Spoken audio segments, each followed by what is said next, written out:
नमस्कार दोस्तों, स्वागत है आपका हमारे चैनल पर। आज हम आपको ले चलेंगे ऐसे मंदिर के रहस्यमय सफर पर जो न सिर्फ हिंदू धर्म बल्कि पूरी मानवता के लिए रहस्य और आस्था का एक अद्भुत केंद्र है। जी हाँ, आज हम बात कर रहे हैं नेपाल के प्रसिद्ध Hello and पशुपतिनाथ namaste मंदिर from की। Nepal. भगवान शिव के इस This is प्राचीन और भव्य मंदिर से जुड़े कुछ ऐसे रहस्य हैं जो आपको हैरान कर देंगे। क्या आपको पता है यहाँ शिवलिंग में 4 मुख क्यों है, या फिर इस मंदिर के गर्भगृह में केवल 4 खास पुजारियों को ही जाने की अनुमति क्यों है? क्या आप यकीन करेंगे कि यहाँ एक ऐसा अखंड दीप है जो हजारों सालों से लगातार जल रहा है, वो भी बिना कभी बुझे। आखिर क्या है इस अखंड ज्योति का रहस्य? यहाँ बहने वाली बागमती नदी का पानी कैसे पापों को धोता है, और क्यों इस मंदिर में अंतिम सांस लेने से मिलती है मोक्ष की प्राप्ति? सबसे आश्चर्य की बात तो यह Hello है and कि इस namaste मंदिर from पर Nepal. प्रकृति की कोई भी This is आपदा one असर of the नहीं great करती, ना भूकंप, ना तूफान। और हाँ, मंदिर परिसर में मौजूद विशाल नंदी की मूर्ति की आंखों में सचमुच भगवान शिव के दर्शन होते हैं, या यह सिर्फ एक मिथक है? दोस्तों, पशुपतिनाथ मंदिर की वास्तुकला इतनी रहस्यमय क्यों है? क्या सच में यह 2000 वर्ष से भी ज्यादा पुराना है? इस मंदिर में आने वाले भक्तों को अक्सर यह भगवान शिव की प्रत्यक्ष मौजूदगी का एहसास होता है। क्या है इसका सच? आज की इस वीडियो में हम आपको पशुपतिनाथ मंदिर के इन्हीं 10 अनसुलझे रहस्यों के पीछे की सच्चाई बताएंगे। वीडियो को अंत तक जरूर देखिए, और अगर चैनल पर नए हैं तो चैनल को लाइक, शेयर और सब्सक्राइब करना ना भूलें। तो आइए शुरू करते हैं यह अद्भुत यात्रा।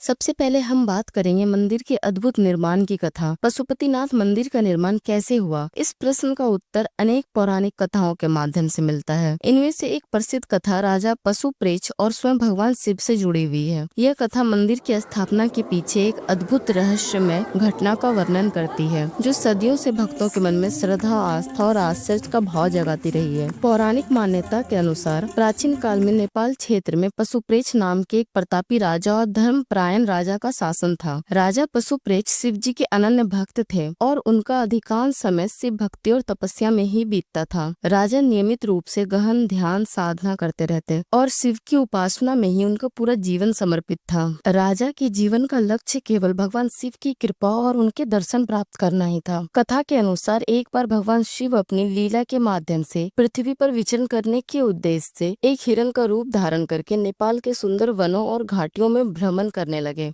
हिरण के इस दिव्य रूप में शिव अत्यंत आकर्षक, तेजस्वी और मनमोहक थे। उनका शरीर स्वर्ण के समान चमकता हुआ, नेत्र अत्यंत सुंदर और कोमल थे। शिव का यह हिरण स्वरूप देखकर मानो प्रकृति भी प्रसन्न होकर मुस्कुरा रही थी। समस्त वन्य जीव उनके आसपास आनंद से खेल रहे थे। पशु, पक्षी, वृक्ष, पौधे, यहाँ तक कि नदियां भी हिरण बने भगवान शिव के स्वागत में झूम रही थी। संयोगवश राजा पशुप्रेक्ष उसी वन में शिकार करने के लिए भ्रमण कर रहे थे। अचानक राजा की दृष्टि उस अद्भुत हिरण पर पड़ी, जो सामान्य हिरणों से बिल्कुल अलग प्रतीत होता था। राजा हिरण के उस दिव्य तेज और अनोखे सौंदर्य से इतने आकर्षित हुए कि उसकी ओर खींचे चले गए। राजा के मन में तुरंत यह अनुभूति हुई कि यह कोई सामान्य जीव नहीं हो सकता। राजा का मन और आत्मा गहरी भक्ति से भर गया। उन्होंने अपने भीतर शिव की उपस्थिति का स्पष्ट आभास किया और तुरंत समझ गए कि यह हिरण कोई और नहीं, स्वयं भगवान शिव है, जो पृथ्वी पर लीला कर रहे हैं। राजा पशुप्रेक्षित तत्काल अपने रथ से नीचे उतर गए और श्रद्धा से झुककर उस हिरण के रूप में शिव को प्रणाम किया। राजा की ऐसी निष्ठा और भक्ति देखकर भगवान शिव अत्यंत प्रसन्न हुए। भगवान शिव ने अपने वास्तविक स्वरूप प्रकट किया और राजा पशुप्रेक्ष के सामने दिव्य और तेजस्वी रूप में प्रकट होकर उन्हें दर्शन दिए। शिव के दर्शन प्राप्त करके राजा अत्यंत भाव विभोर हो गए और उनकी आंखों से अश्रुधारा बहने लगी। शिव ने राजा को वर मांगने का आदेश दिया। राजा पशुप्रेक्ष ने भगवान शिव से विनती करते हुए कहा कि प्रभु, कृपा करके आप इस दिव्य भूमि में सदा के लिए विराजमान हो जाइए। मेरी इच्छा है कि आपके इस अद्भुत और कल्याणकारी स्वरूप का आशीर्वाद इस क्षेत्र के सभी प्राणियों को हमेशा प्रकट हुए। राजा ने शिव से यह भी कहा कि आप जिस हिरण स्वरूप में यहाँ प्रकट हुए, वही स्वरूप सदा के लिए इस क्षेत्र को पावन और पवित्र बनाता रहे। भगवान शिव राजा पशुप्रेक्ष की सरल और निश्चल भक्ति से अत्यंत प्रसन्न हुए और उन्होंने आशीर्वाद देते हुए कहा कि राजा, तुम्हारी इच्छा अवश्य पूरी होगी। मैं स्वयं इस पावन भूमि पर सदा के लिए शिवलिंग के रूप में विराजमान हो जाऊंगा। जो भी भक्त यहाँ आएगा उसे धर्म, अर्थ, काम और मोक्ष सभी पुरुषार्थ की प्राप्ति होगी और यह स्थान पशुपतिनाथ के नाम से प्रसिद्ध होगा, अर्थात सभी प्राणियों के स्वामी का स्थान। भगवान शिव की इस दिव्य आज्ञा के अनुसार राजा पशुप्रेक्ष पसुप्रेच ने उसी पवित्र स्थल पर एक भव्य मंदिर का निर्माण करवाया। राजा ने शिव के वचन को सुनकर एक विशेष शिवलिंग स्थापित किया, जिसमें शिव के स्वरूप के 4 चेहरे चारों दिशाओं में उन्मुख थे। शिव के पंचमुखी स्वरूप के पीछे राजा का यह उद्देश्य था कि भगवान शिव की दृष्टि और कृपा संसार की समस्त दिशाओं में समान रूप से प्रवाहित होती रहे। राजा पसुप्रेच द्वारा स्थापित यह शिवलिंग मुखलिंग के नाम से भी विख्यात हुआ। शिव के 4 मुख धर्म, अर्थ, काम और मोक्ष का प्रतीक बने और 5वां अदृश्य मुख ब्रह्मा स्वरूप बनकर संपूर्ण सृष्टि का प्रतीक बना। मंदिर के इस निर्माण से क्षेत्र की पावनता, आध्यात्मिक ऊर्जा और गहनता अत्यधिक बढ़ गई। धीरे धीरे यह मंदिर न केवल नेपाल बल्कि भारत सहित पूरे विश्व के शिव भक्तों का पवित्र तीर्थ स्थल बन गया। राजा पसुप्रेच ने अपने जीवन के अंतिम क्षणों तक शिव की भक्ति और सेवा, मंदिर के निर्माण और शिव की स्थापना के पश्चात राजा ने शेष जीवन यहीं भगवान शिव के चरणों में बिताया। उनके बाद आने वाले राजाओं ने भी इस मंदिर की रक्षा की और लगातार इसका विस्तार और सौंदर्यीकरण करते रहे। समय के साथ पशुपतिनाथ मंदिर का स्वरूप अत्यंत भव्य और विशाल हो गया। इसका महत्व केवल धार्मिक स्थल के रूप में ही नहीं बल्कि सांस्कृतिक और ऐतिहासिक स्थल के रूप में भी स्थापित हो गया। इस प्रकार पशुपतिनाथ मंदिर के निर्माण की यह अद्भुत कथा शिव के अद्भुत स्वरूप, भक्त पशुप्रेच के प्रेम, आस्था और समर्पण का अद्भुत उदाहरण है। दोस्तों, अब हम बात करेंगे शिवलिंग के 4 मुख के रहस्य के बारे में। पशुपतिनाथ मंदिर में स्थित शिवलिंग सामान्य शिवलिंग से बिल्कुल अलग है। इसे मुखलिंग कहा जाता है क्योंकि इस शिवलिंग पर भगवान शिव के 4 चेहरे चारों दिशाओं पूर्व, पश्चिम, उत्तर और दक्षिण की ओर उन्मुख है। शिव जी के इन चेहरों का विशेष आध्यात्मिक और दार्शनिक महत्व है। प्रत्येक मुख किसी न किसी गुण, तत्व या पुरुषार्थ का प्रतिनिधित्व करता है। पूर्व दिशा की ओर देखने वाला मुख तत्व धर्म का प्रतीक माना जाता है। इसका अर्थ यह है कि धर्म ही जीवन का आधार है, जिसके बिना संसार की व्यवस्था असंभव है। धर्म का पालन करने से जीवन में स्थिरता, शांति और संतुलन आता है। दक्षिण दिशा की ओर उन्मुख शिव का मुख तत्व अर्थ का प्रतीक है, जो जीवन में भौतिक समृद्धि, आर्थिक संपन्नता और सांसारिक सफलता का प्रतीक है। यह चेहरा हमें बताता है कि जीवन को चलाने के लिए धन, संपदा और संसाधनों का उचित संचय भी आवश्यक है, परंतु अर्थ का अर्जन सदैव धर्म के अनुसार और न्याय संगत होना चाहिए। धन का उपयोग धर्म के संरक्षण, परोपकार और समाज कल्याण के कार्यों में होना चाहिए। पश्चिम दिशा की तरफ देखने वाला चेहरा तत्व काम का प्रतिनिधित्व करता है। यह जीवन में इच्छाओं, मनोरथों और सांसारिक सुखों का प्रतीक है। काम का अर्थ केवल भौतिक सुख ही नहीं बल्कि सभी प्रकार की इच्छाओं और भावनाओं की पूर्ति है। परंतु यह चेहरा चेतावनी भी देता है कि इच्छाएं धर्म और अर्थ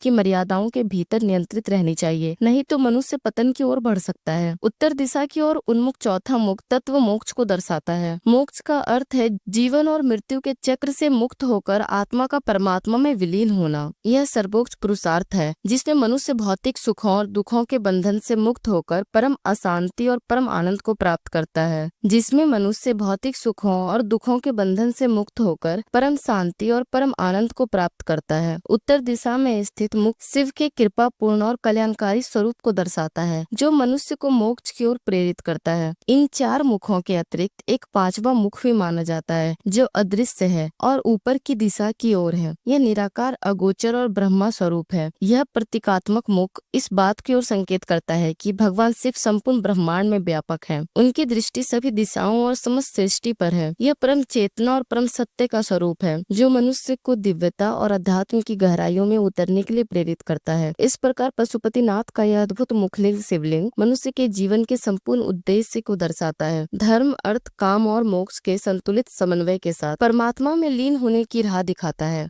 यह शिवलिंग साधारण नहीं बल्कि दिव्य ज्ञान, चेतना और आत्मा के गुण रहस्यों के प्रतीक है। दोस्तों, अब हम बात करेंगे कि मंदिर के गर्भगृह में केवल 4 पुजारी ही क्यों जा सकते हैं। पशुपतिनाथ मंदिर की पूजा पद्धति और गर्भगृह से जुड़ा रहस्य बेहद दिलचस्प है। मंदिर के गर्भगृह यानी वह पवित्र स्थान जहाँ शिव जी की मुख्य शिवलिंग स्थापित है, वहाँ प्रवेश करना किसी आम व्यक्ति के लिए वर्जित है। यहाँ तक कि मंदिर के दूसरे पुजारी या स्थानीय भक्त भी इस गर्भगृह के भीतर नहीं जा सकते। केवल 4 विशेष पुजारियों को ही मंदिर के गर्भगृह में प्रवेश करने और मुख्य शिवलिंग की पूजा करने का अधिकार है। इन पुजारियों को भट्ट कहा जाता है, जो विशेष रूप से दक्षिण भारत के कर्नाटक राज्य से बुलाए जाते हैं। इन 4 भट्ट पुजारियों को रावल या मुख्य पुजारी के रूप में नियुक्त किया जाता है। इन्हें ये विशेषाधिकार पारंपरिक रीति रिवाजों और अनुष्ठानों के अनुसार दिया जाता है। माना जाता है कि कर्नाटक के पुजारियों की नियुक्ति की परंपरा सदियों पुरानी है, जिसे बिना किसी बाधा के आज भी पूरी श्रद्धा और निष्ठा के साथ निभाया जा रहा है। गर्भगृह में प्रवेश के यह नियम अत्यंत अत्यंत कठोर होते हैं, जिन्हें कोई भी भंग नहीं कर सकता। यह नियम इसलिए बनाया गया है ताकि मंदिर के गर्भगृह की शुद्धता, पवित्रता और आध्यात्मिक ऊर्जा अक्षुण्ण बनी रहे। इन पुजारियों के अलावा किसी का भी गर्भगृह में प्रवेश मंदिर के नियमों के अनुसार प्रतिबंधित है। मंदिर की इस परंपरा के पीछे यह धारणा भी है कि शिव के परम पावन स्वरूप की सेवा केवल विशिष्ट तप साधना और वैदिक विधियों से प्रशिक्षित पुजारियों द्वारा ही किया जाना चाहिए, जिससे पूजा में किसी प्रकार का दोष उत्पन्न न हो। दोस्तों, अब हम बात करेंगे मंदिर में जलता हुआ दिव्य दीपक के बारे में। पशुपतिनाथ मंदिर के गर्भगृह में स्थित अखंड दीप मंदिर के अनेक आश्चर्यों और दिव्य रहस्यों में से एक है। इस मंदिर में स्थापित यह दीपक कोई साधारण ज्योति नहीं, जो हजारों वर्षों से निरंतर बिना रुके जल रही है। इस अखंड ज्योति की लौ न कभी बुझी है और न ही कभी कम हुई है। माना जाता है कि इस ज्योति को प्राचीन काल में ही प्रज्वलित किया गया था और तब से लेकर आज तक यह बिना किसी बाधा के शिव की दिव्य उपस्थिति का प्रमाण बनकर प्रकाश फैलाती आ रही है। इस अखंड दीप को भगवान शिव के साक्षात स्वरूप का प्रतीक माना जाता है। भक्तों को ऐसा विश्वास है कि इस द्वीप की ज्योति में स्वयं भगवान शिव का तेज और शक्ति विराजमान है। इसलिए मंदिर आने वाले श्रद्धालु जब दूर से ही इस ज्योति को देखते हैं तो उनके मन में एक अद्भुत आध्यात्मिक आनंद, शांति और ऊर्जा की अनुभूति होती है। ऐसा कहा जाता है कि इस दीपक की लौ को देखते ही मनुष्य की समस्त नकारात्मक ऊर्जा दूर हो जाती है और मन में एक दिव्य प्रकाश का संचार होने लगता है। स्थानीय कथाओं में यह भी मान्यता प्रचलित है कि इस अखंड द्वीप का जलते रहना इस बात का संकेत है कि संसार में धर्म, सच्चाई और आध्यात्मिकता की लौ भी हमेशा जलती रहेगी। दीपक के अखंड रूप से जलने को सृष्टि की निरंतरता, ब्रह्मांड की ऊर्जा और ईश्वर की अखंड शक्ति के प्रतीक के रूप में देखा जाता है। यही कारण है कि देश विदेश से आने वाले श्रद्धालु इस ज्योति के दर्शन करने और इससे ऊर्जा ग्रहण करने की कामना लेकर आते हैं। दोस्तों, आगे हम जानेंगे पवित्र बागमती नदी और मोक्ष प्राप्ति के रहस्य को। पशुपतिनाथ मंदिर के समीप बहने वाली पवित्र बागमती नदी का महत्व केवल भौगोलिक ही नहीं बल्कि आध्यात्मिक, धार्मिक और सांस्कृतिक दृष्टिकोण से भी अत्यंत गहरा है। नेपाल की राजधानी काठमांडू के हृदय में बहने वाला यह नदी नेपाली जनजीवन का अभिन्न अंग है, जिसे यहाँ के लोग नेपाल की गंगा के नाम से जानते हैं। बागमती नदी को गंगा नदी के समान ही पवित्र, शुभ और कल्याणकारी माना गया है। यह नदी हजारों वर्षों से अपने पावन जल से नेपाल की धरती को पवित्र बनाती आ रही है। पौराणिक कथाओं और धार्मिक मान्यताओं के अनुसार बागमती नदी का उद्गम भगवान शिव की दिव्य इच्छा से हुआ। ऐसी मान्यता है कि जब भगवान शिव धरती पर अवतरित हुए थे तब इस दिव्य नदी की उत्पत्ति हुई थी। इसलिए इस नदी के जल को शिव का आशीर्वाद और उनका प्रसाद समझा जाता है। बागमती के जल में स्नान करने से मनुष्य के जीवन में संचित सारे पाप, कष्ट, दुख और पीड़ाएं दूर हो जाती है।